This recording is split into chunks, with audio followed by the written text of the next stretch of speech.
Salut Sarah. Salut. Merci d'avoir accepté mon invitation. Sarah, tu es militante féministe, tu es une organisatrice, comme tu m'as dit tout à l'heure. On va revenir sur ce que ça veut dire qu'être une organisatrice.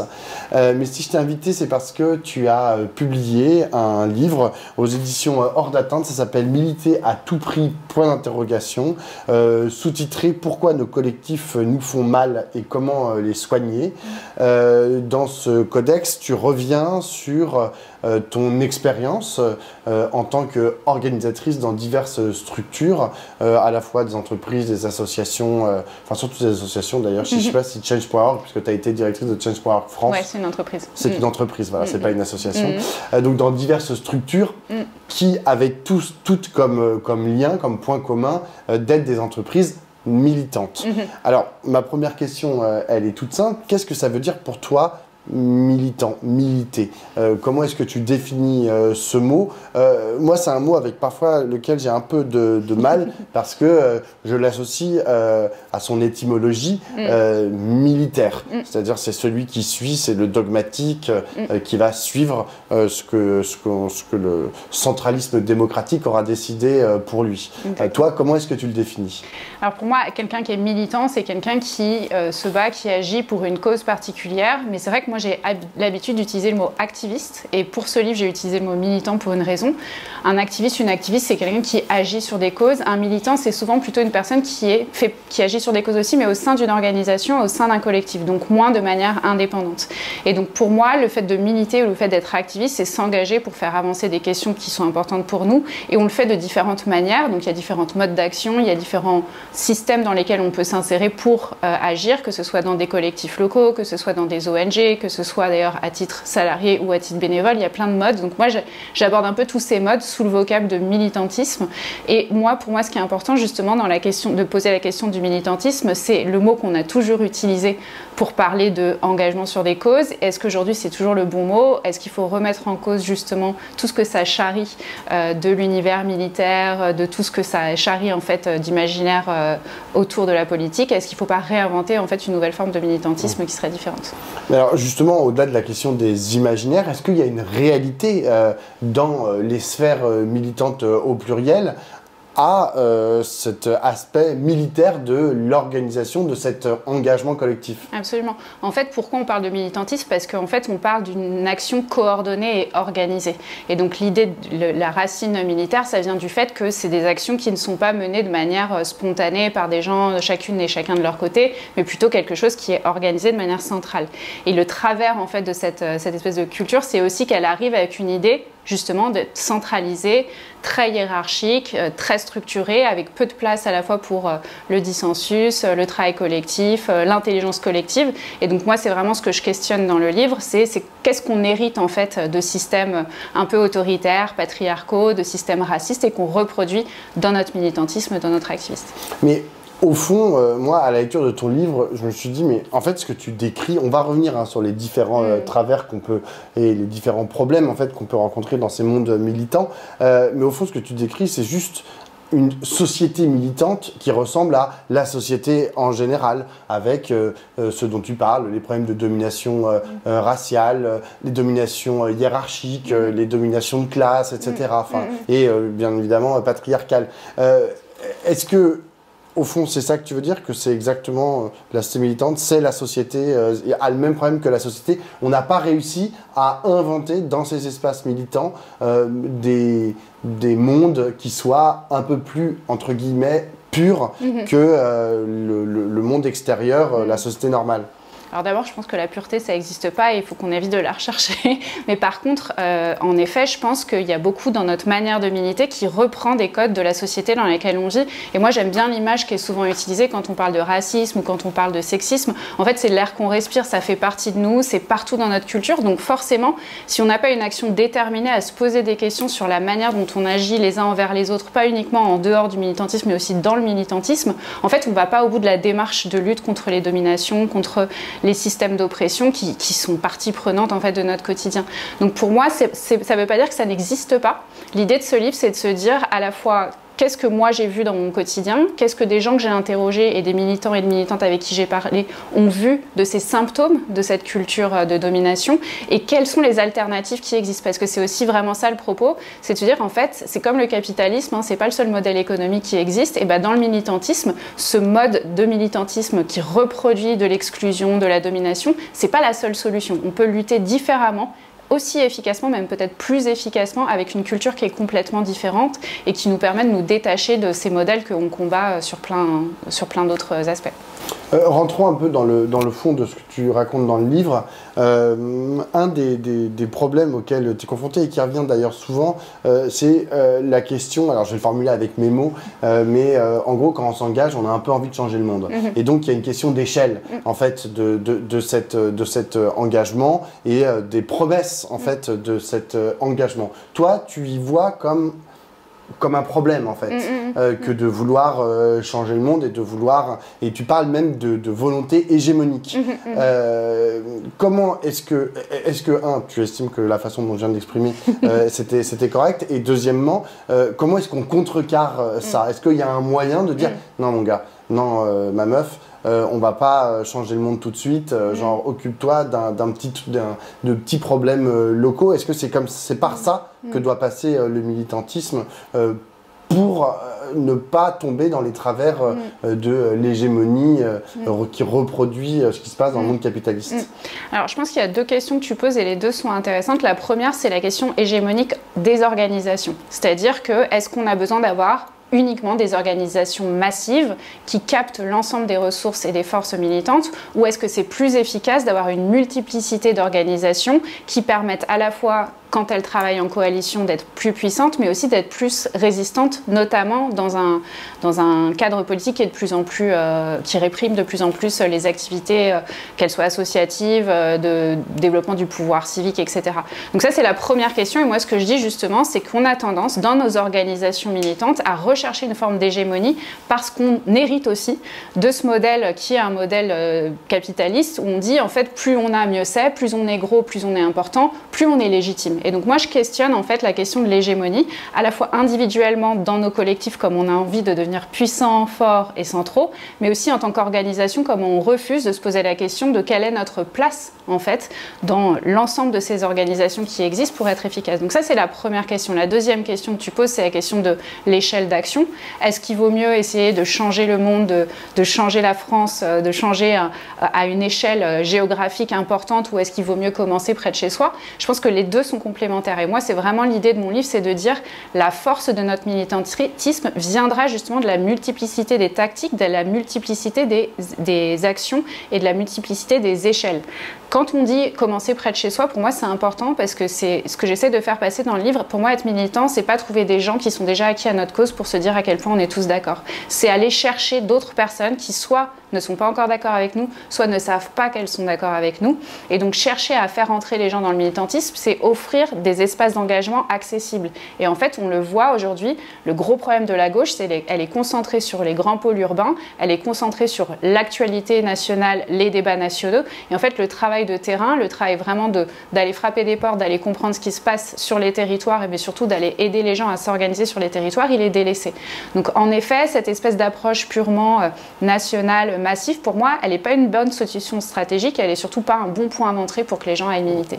Comment est-ce que tu jugerais l'efficacité, parce que je pense que c'est quand même un mot qui tient à cœur aux militants, comment est-ce que tu jugerais l'efficacité d'une structure militante, puisque si tu dis que l'objectif, ça ne peut pas être pour toutes ces organisations le grand soir, ok, dont acte. Mais du coup, comment est-ce qu'on sait si on a réussi? Comment est-ce qu'au bout d'un moment, tu vois, dans n'importe quel type d'organisation, au bout d'un moment, tu fais un bilan, tu te mets autour de la table et tu te dis, bon, bah, est-ce qu'on continue, en fait, à faire du militantisme comme on en faisait auparavant, tu vois, et sur quelle base, c'est quoi nos paramètres, en fait, qui nous permettent de nous dire, bon, bah, on a réussi ou on n'a pas réussi? Bah, justement, ce que j'ai voulu expliquer dans le livre, c'est qu'aujourd'hui, notre manière de mesurer l'impact de notre action, il a deux problèmes, et il emprunte encore une fois au modèle patriarco-capitaliste, je ne vais pas le répéter, mais en gros, c'est ça la grille de lecture pour le livre, c'est de dire que finalement, finalement, on ne va mesurer que des choses qui sont quantifiables et que des choses qui sont transactionnelles. Donc, combien de personnes on a fait manifester, combien de personnes ont fait tel tweet, combien de personnes ont donné de l'argent, etc. Donc cette approche purement quantitative et purement transactionnelle qui est qu'est-ce que les gens font pour la cause, elle est problématique. Elle est problématique parce qu'elle reproduit justement une approche qui est limitante pour notre capacité à organiser les gens. Pour moi, le meilleur moyen de mesurer l'impact pour des organisations, c'est de se poser la question de comment on complète cette analyse, qui peut être intéressante, par une analyse plus qualitative. Et là encore, je renvoie à l'idée que le qualitatif, c'est aussi une approche plus sensible, plus politique du monde, qui rompt en fait avec des modèles qui sont basés uniquement sur le chiffre. Et donc, l'analyse qualitative, elle peut être plein de choses. La première chose, pour sortir en fait d'un modèle qui soit purement transactionnel, qu'est-ce qu'on obtient des gens? Il faut qu'on se pose la question de qu'est-ce qu'on offre aux gens. Qu'est-ce que les gens apprennent dans nos organisations? Quel pouvoir ils et elles développent? Est-ce qu'ils ont des liens de camaraderie qui se développent? Est-ce qu'ils sortent de leur solitude? Est-ce qu'ils trouvent en fait, en particulier dans cette période, pas simplement un endroit où produire du militantisme, mais un endroit où se retrouver avec d'autres personnes et créer des solidarités? Ça, c'est la première chose. Et pour ce qui est du purement, comme on sort du quantitatif pour aller du qualitatif, c'est reconnaître que le changement social, c'est un processus qui durera toujours. Enfin, je pense que c'est ainsi un peu un problème sur l'approche grand soir, c'est qu'on a l'impression qu'un jour on va gagner et tout sera terminé. La réalité, c'est qu'en fait, dans toute l'histoire, il y a des avancées et du recul de droit, des avancées, des reculs de droit. Et en fait, conceptualiser qu'on est sur un temps long et qu'on va avoir des moments d'avancée et des moments de recul, ça nous permet aussi de ne pas uniquement voir au bout de la lorgnette ce qui est très court, mais de voir qualitativement qu'est-ce qu'on a fait avancer et pas uniquement quantitativement combien de lois on a fait voter, combien de gens on a fait élire, etc. Même si ça reste important. Tu consacres aussi une partie de ton livre à la question du bien-être des militants et des militantes. Cette question, c'est vrai que c'est des choses qu'on entend assez souvent, la question du burn-out militant. Est-ce que vraiment ça a cette... je sais que tu n'as pas fait une enquête quantitative sur la question du burn-out militant, mais est-ce que c'est vraiment quelque chose de central dans ce monde-là, ou c'est quelque chose qui arrive, qui est le symptôme d'un système qui ne marche pas, mais qui reste somme toute assez périphérique? Je pense qu'en fait, moi j'ai du mal avec le mot burn-out militant parce qu'en fait ça réduit à une approche individuelle de ce qui est en train de se passer. En fait, si on regarde vraiment une approche systémique, ce qui est en train de se passer, c'est qu'on est dans un contexte politique en France, mais aussi dans d'autres endroits du monde, où il y a énormément d'attaques sur les droits des gens, il y a énormément de peur, et donc forcément on n'est pas dans une période où il est facile de militer, où en fait non seulement on doit lutter pour notre survie au quotidien, mais on doit aussi lutter contre des forces réactionnaires qui sont extrêmement puissantes. Et donc, pour moi, au-delà du burn-out militant, ce que je vois et ce que je constate, et dans le livre, j'ai interrogé 14 militants et militantes et activistes, mais j'ai aussi plein de discussions de manière plus informelle avec plein de gens. Ce qu'on voit, c'est que la capacité à résister à ces attaques et à continuer à militer, à trouver de l'espoir, est en train de se réduire. Donc pour moi, la question, c'est pas de se dire comment est-ce qu'on se fait des câlins et pour lutter contre le burn-out, et on fait chacun une thérapie, même si je pense que c'est très important de pouvoir accéder à des soins de santé mentale. C'est plus se dire comment on peut restructurer nos organisations pour qu'on évite le burn-out militant. Quand on est en entreprise et que les gens partent tous en burn-out, c'est pas le problème des personnes individuellement, c'est le problème de la structuration de l'organisation. Et ben dans nos collectifs militants, c'est la même chose. Être incapable de savoir où on va, quels sont nos objectifs, qui fait quoi, à quel moment, qui prend le relais quand des personnes ont besoin de se reposer, c'est une vraie problématique qui est centrale pour moi dans le fait de faire perdurer des mouvements militants et surtout de faire augmenter la force militante et les personnes qui y participent. Donc si on ne se pose pas la question de à quel point c'est accueillant de venir militer, à quel point c'est rechargeant, on a besoin de se recharger, je ne sais pas si c'est le bon mot, dans le militantisme, en fait, on va perdre des gens qui en ont marre et on ne va pas recruter de nouvelles personnes. Et il y a la question du pouvoir qui est liée à tout ce que tu viens de dire à l'instant, de qui détient le pouvoir dans ces organisations. Est-ce que, comme c'est le cas dans le reste de la société, encore une fois, ce pouvoir est concentré dans les mains de quelques-uns et ils imposent leur volonté à un ensemble, à tout un groupe de militants, ou est-ce qu'au contraire, là, il y a une recherche d'horizontalité, comme on pourrait se dire, parce que j'ai oublié de le dire, mais ce dont tu traites, ce sont surtout des organisations, on va dire, militantes de gauche et écologistes. Tu parles pas de genre l'Action française ou je ne sais quoi. Et donc du coup, il y a cette question cette question du pouvoir, de comment il se construit, de comment il se partage, est une question qui est importante à gauche et chez les écologistes. Voilà, est-ce que toi tu considères qu'il y a le même type de travers, de concentration et de mauvaise gestion de ce pouvoir dans les espaces militants? Oui. La réponse. Oui, évidemment, en fait, je pense que tout le monde le sait. Enfin, c'est pas, il n'y a pas de grande révélation sur ce sujet dans le bouquin. Par contre, la question pour moi que je pose, c'est l'équilibre entre concentration du pouvoir et ce que j'appelle tyrannie de l'horizontalité, qui est un terme qui est beaucoup utilisé dans les espaces de community organizing pour parler de ces problématiques-là. C'est-à-dire qu'on a une culture de gauche où l'aspect hiérarchique, la concentration de pouvoir, c'est quand même notre ADN de lutter contre, et donc c'est hyper important de le faire, même si on galère à obtenir gain de cause dans beaucoup d'organisations. Et inversement, on va du coup répondre à ça, à cette espèce de tyrannie de l'horizontalité. Il faudrait qu'il n'y ait aucun chef, on devrait avoir en fait aucune tête qui dépasse, et puis surtout tout le monde pourrait décider de tout en même temps ensemble. La réalité, c'est que cette tyrannie de l'horizontalité, non seulement elle n'est pas efficace, parce que là, encore une fois, on revient à la question de c'est quoi notre efficacité stratégique, mais surtout, en fait, c'est un leurre. C'est-à-dire que les hiérarchies sociales, elles existent et elles se reproduisent de manière informelle, même quand il n'y a pas un schéma pyramidal avec un organigramme décidé. Et donc, en fait, le pouvoir que moi j'appelle un peu je parle de leadership naturel, et je remets en cause la question de ce qui est naturel ou pas, mais cette espèce de leadership qui s'impose, en fait, recrée des hiérarchies sociales, et c'est accentué notamment par le niveau de disponibilité qu'on a, le niveau de connaissance politique, etc. Donc ces hiérarchies, elles vont exister et elles vont se remettre en place. Et en fait, c'est encore plus difficile de les questionner quand elles ne sont pas discutées. Donc moi, ce que je veux dire, les mouvements gazeux, c'est pas super. Les mouvements gazeux, en fait, c'est une fausse bonne idée, puisqu'en fait, on se retrouve encore une fois à... je pense que c'est encore plus dangereux, parce qu'en fait, on ne peut pas définir des responsabilités et on peut malgré tout subir le côté très hiérarchique et vertical dans les organisations. Donc moi, ce que je prône, c'est de dire, en fait, il faut discuter ces questions-là, même quand on essaie d'être dans un groupe horizontal, et qu'on peut avoir des modèles qui sont non hiérarchiques, mais qui sont organisés et qui reconnaissent la question du pouvoir. Il y a plein de modèles qui existent. Je parle notamment de l'influence du mouvement punk aux États-Unis dans les années 70, au mouvement féministe, qui a un peu posé les bases de ce qu'aujourd'hui on appelle la sociocratie, et qui est devenu un truc plus à la mode, mais qui est quand même un modèle intéressant, où on prend des décisions par cercle, où il y a une co-responsabilité de trouver, pas du consensus, mais plutôt du... j'ai oublié le mot,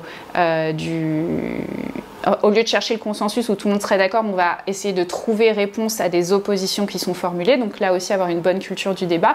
Et puis enfin, partager la responsabilité et partager le type de tâches. Et ça, c'est vraiment un sujet que j'aborde aussi dans le livre qui me semble fondamental, c'est qui fait quoi dans le militantisme, qui fait les petites tâches, qui prend la parole, qui a la fame et qui fait le travail en arrière-plan, et puis aussi qui est rétribué pour son travail de manière concrète ou de manière symbolique, et qui n'est pas rétribué. Et ça fait partie pour moi de la concentration, des questions de concentration du pouvoir aussi. Oui, cette question de qui est salarié et qui ne l'est pas, qui gagne de l'argent via son militantisme et qui n'en gagne pas, qui fait ça sur ses heures en dehors du travail et qui peut le faire pendant ses heures de travail puisque c'est son travail. Est-ce que c'est une question qui est importante, qu'il faut traiter en soi, ou au fond, chacun fait comme il peut, et puis voilà, si dans un parti, oui, il y a des permanents, dans un syndicat, oui, il y a des permanents, dans une association, oui, il y a des permanents, et puis il y a des bénévoles. Et d'ailleurs, est-ce qu'il existe une hiérarchie de fait entre le permanent et le bénévole dans les associations ou les partis dont on parle ? En général, oui, mais je pense que cette hiérarchie, elle se fait moins sur la base du salariat qu'elle se fait sur le temps disponible. C'est-à-dire que les personnes salariées ont le temps d'être là, les personnes bénévoles, en général, la plupart du temps, elles ont un travail. Mais je fais une blague dans le livre en disant, en fait, le premier fournisseur de militants, c'est quand même Pôle emploi, papa-maman. Donc, en fait, des gens qui sont étudiants, des gens qui sont retraités ou des gens qui sont sans emploi et qui sont au chômage sont des gens qui ont du temps de militantisme et qui peuvent du coup être plus impliqués comme des personnes salariées. Le problème, c'est que nous, ce qu'on veut, c'est des mouvements qui soient le plus larges, le plus inclusifs possible. Et donc, en fait, la grande majorité des gens a besoin de gagner de l'argent pour pouvoir vivre. Et donc, leur militantisme ne se fait que sur le temps libre. Et pour certaines, il n'y a pas de temps libre. Et donc, moi, la question que je pose, c'est comment est-ce qu'on réfléchit à des manières de rétribuer dans le milieu militant et de se poser la question de la représentation sociale en se disant, peut-être qu'il y a des gens qu'il faut salarier, peut-être qu'il y a des gens qu'il faut juste financer par d'autres modes, par exemple par des modes collectifs, par des modes de bourse, etc. Enfin, on peut trouver plein de solutions. Donc la solution n'est pas de salarier tout le monde, hein, c'est pas ce que je suis en train de dire. Et ça pose aussi des questions d'hierarchie quand on est dans le salariat, mais plutôt de se dire, est-ce qu'on peut trouver des moyens de rétribuer pour que nos mouvements soient vraiment représentatifs et qu'on ne se retrouve pas, si je schématise, qu'avec des bourgeois capables d'être dans des postes de direction, dans des postes stratégiques, dans nos organisations militantes, et toutes les personnes plus précaires qui sont en fait au charbon à mettre en place les stratégies qui sont réfléchies par d'autres. Il y a une expérience de militantisme un peu accéléré dont tu parles un peu dans ton livre qui a eu lieu donc en juillet dernier au moment de la création du nouveau Front populaire où il y avait ce risque de l'extrême droite, une élection législative anticipée et une organisation mais vraiment ultra massive dans toute la France, très très rapide puisqu'on avait 3 semaines pour se mobiliser, qui a été un succès. Comment est-ce que toi tu lis cette question? Qu'est-ce qui a permis en fait que ça se passe finalement aussi bien? Est-ce que c'est, tu y consacres un chapitre, la question de l'urgence? Est-ce que c'est l'urgence qui a permis que ça se passe aussi bien? Ouais. Je pense en effet que c'est ce qui nous a permis d'aller vite, mais surtout d'être focalisé sur le plus important. Donc à la fois, j'en parle dans le livre, l'urgence, c'est un carburant hyper efficace en fait. Enfin, vraiment, le sentiment d'urgence va nous pousser à être plus rapide, plus efficace, plus concentré. Ça a aussi des effets très problématiques quand on est dans l'urgence constante. Et ça, j'en parle aussi de, en fait, être dans l'urgence, c'est aussi créer les conditions pour que les gens ne soient pas disponibles. Et donc, qui est disponible? Enfin, on revient toujours sur les mêmes sujets. Par contre, je pense que ce que ça a permis, cette expérience du NFP, c'est de comprendre en fait qu'il y avait plus de choses entre guillemets qu'on pouvait faire ensemble que de choses qu'on ne pouvait pas faire ensemble.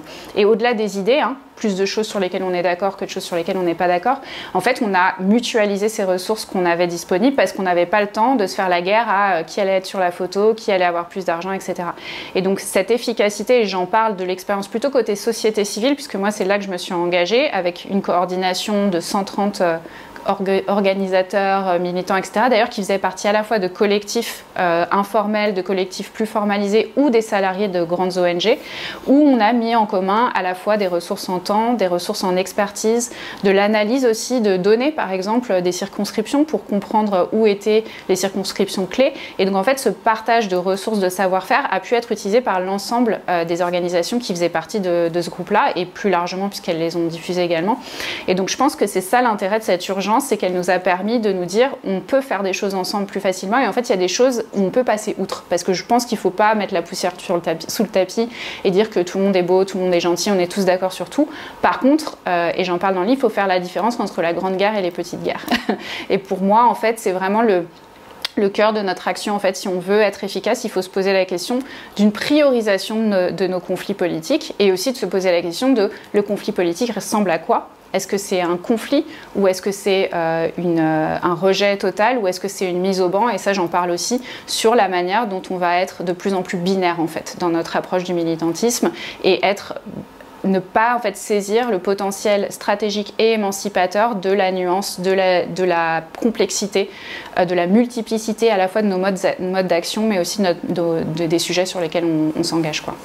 Et ta coordination, qu'est-ce qui lui est arrivé après l'élection, par exemple après l'été? Je veux dire, est-ce qu'il y a eu des mutations de l'engagement de ces organisateurs et de ces organisatrices qui étaient autour de toi, ou est-ce que, une fois que l'élection était passée, ils ont parlé d'autres choses? Comment ça s'est passé? Alors, concrètement, ce qui s'est passé, c'est que tout le monde était cramé. Je pense que tout le monde a pris un bon été pour se reposer. Et à la rentrée, il y a des discussions qui ont recommencé sur comment est-ce qu'on peut s'organiser, comment est-ce qu'on peut reproduire ça. Donc, ce qui est assez intéressant, c'est que... Mais il n'y avait pas l'urgence. L'urgence avait disparu. Et l'urgence a disparu, et merci de le noter, parce que du coup, le carburant, il est un peu moins puissant, on va dire ça comme ça. Par contre, ce qui est intéressant, et vraiment, je pense que c'est fondamental de comprendre ça dans l'évolution de nos mouvements, c'est qu'en fait, il y a des choses qui sont faites pour mourir, et il y a des choses qui sont faites pour renaître des cendres. Et donc, en fait, quand on accepte d'abandonner nos structures ou nos organisations ou nos coordinations, et de se dire, elles n'ont pas besoin de continuer exactement dans le même modèle, elles n'ont pas besoin de continuer exactement dans le même, on va dire dans le même espace, là on marque des points. Parce que beaucoup des gens qui ont travaillé ensemble là, sur ces législatives, ils n'ont pas commencé à bien s'entendre et à se dire on va faire des choses ensemble 3 semaines avant l'élection. En fait, on a travaillé avec plein d'autres, il y a eu plein d'initiatives, moi j'ai fait partie de certaines, mais il y en avait partout, depuis des années, et on le voit bien en fait dans nos mouvements, à commencer à faire des liens qui sont souvent des liens interpersonnels, et je tiens à le dire, c'est pas une question uniquement interorganisation, mais interpersonnelle, entre des militants et des militantes, des activistes qui soient dans les mouvements antiracistes, dans les mouvements féministes, dans les mouvements climat, mais aussi de faire le lien entre des personnes qui sont dans des organisations plus institutionnelles, des gens qui sont dans des collectifs plus informels. Et donc cette capacité en fait à créer des liens et à se connaître, ça fait que même si ce truc-là meurt, ça peut renaître autrement. Et moi, il y a plein de gens avec qui j'ai organisé des choses que je connais depuis 15 ans et que depuis 15 ans, il y a des moments où ça se réallume, entre guillemets, on refait des choses ensemble. Et je pense que c'est un peu ça le problème. À la fois, je suis vraiment partisane de la structure au sein des organisations, mais pour la question des coalitions, je pense qu'il faut qu'on se pose plus dans une optique de renouvellement, de fluidité, plutôt que d'essayer de mettre en place des choses massives, des choses aussi public, et je pense que vraiment dans une période dans laquelle on est, qui est une période fasciste, voire, enfin je sais pas si on doit dire pré-fasciste ou fasciste, on a besoin d'avoir en fait cette espèce de fluidité, cette capacité aussi à résister, et donc en fait si on est un seul bloc monolithique, on est aussi plus facilement attaquable, je dirais presque plus vulnérable que si on est une multiplicité d'acteurs indépendants qui puissent se soutenir de manière informelle et parfois de manière non visible. J'ai une dernière question, Sarah. Est-ce que tu y as un peu répondu à l'instant, mais ça fait plus de 15 ans que tu milites activement, que tu en as fait la colonne vertébrale de ta vie, si j'ai bien compris. Est-ce que tu as encore de l'espoir, tu as encore du carburant, comme tu dis, à donner à ce militantisme, ou est-ce qu'au bout d'un moment, tu vas te dire bon, bah, il est temps de tourner la page. Alors, je pense que j'ai fait le deuil d'une forme de militantisme qui ne me convient plus. Et pour moi, le livre, et je le dis, c'est vraiment l'aboutissement de cette réflexion. C'est-à-dire que j'ai vraiment envie de militer autrement. Et j'ai pas juste envie de faire ça toute seule, j'ai vraiment envie de participer à la réflexion sur un autre mode de militantisme qui, je pense, n'est pas juste une question purement organisationnelle, mais qui est aussi une question d'éthique politique. Donc, j'ai vraiment envie de militer autrement. Donc, j'ai de l'énergie pour ça. J'ai encore pas mal d'énergie. Mais je me pose quand même la question de la transmission et de passer le relais. Alors j'ai 40 ans, ça va, j'ai encore un peu de temps, mais c'est pas uniquement une question d'âge, c'est-à-dire que je pense que si on veut que nos mouvements soient efficaces, il faut qu'on se pose la question de la diffusion de nos savoirs, de la diffusion de nos pratiques. Et donc moi, c'est pour ça que j'écris aussi ce livre et que j'avais écrit mon premier bouquin. C'était vraiment pour dire en fait notre meilleure résistance, c'est en fait la diffusion de nos savoirs militants. Et c'est quelque chose qui a été pas assez investi, je pense, ces dernières années. Donc j'ai encore de l'énergie, mais je pense que, et je pense que c'est vrai pour tout le monde, une partie de notre temps doit être vraiment dédiée au partage. Il y a plein de gens qui sont politisés récemment, il y a plein de choses à apprendre. Et inversement, les anciens peuvent apprendre aux plus nouveaux et les nouveaux peuvent aussi amener des choses aux plus anciens. Donc je dirais que j'ai toujours l'énergie, mais je pense que la question de la transmission, elle devient plus centrale encore pour moi dans mon militantisme. Ben, merci beaucoup Sarah, et je rejoins tout le monde, enfin tous les militants qui nous regardent, et je sais qu'ils sont majoritaires dans les gens qui regardent cette émission, de lire Militer à tout prix par toi, Sarah Durieux. Merci beaucoup. Merci beaucoup.